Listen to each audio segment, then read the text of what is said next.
Hello and welcome to the RANsquawk rundown for Wednesday 25th of August. Just gone through 11 o'clock here in London. A quick recap of the major stories. One of the biggest has been overnight after the European market closed, and after the US closed was the downgrading of Ireland's long-term sovereign debt rating to AA- negative by Standard & Poor's.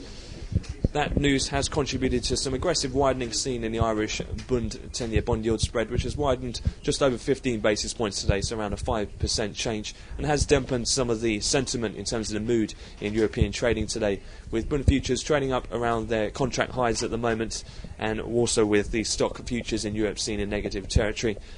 One of the other news stories has been that of the Japanese yen. Continued rhetoric coming from various parties in terms of the latest out of the Prime Minister, Nyata Khan. He's made no comment in terms of actual currency interventions, although we've had a slight upbeat or a slight change in the language used by the Japanese Finance Minister Noda, who has said they would take action if it were deemed necessary. On the back of that comment, the yen has been weakening across the board, dollar yen up around 70 pips at last check. In terms of the highlights of the economic releases so far today from the Eurozone, we did have the German IFO report, which came in stronger than expected.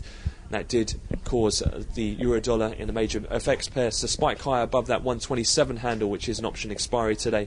However, those gains have proved short-lived heading into this North American Open, with the US reacting to that Irish sovereign news as they start to come into the market. Looking forward then, in terms of the rest of the things to come in the US session, we'll have the durable goods report.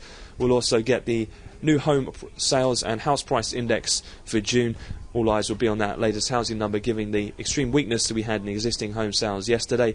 And then later on we'll also have the weekly DOE all inventory numbers, as well as supply from the US Treasury in the $36 billion in the 5-year notes. We'll have another update to come at the European cash equity close, but I wish you all a great trading day.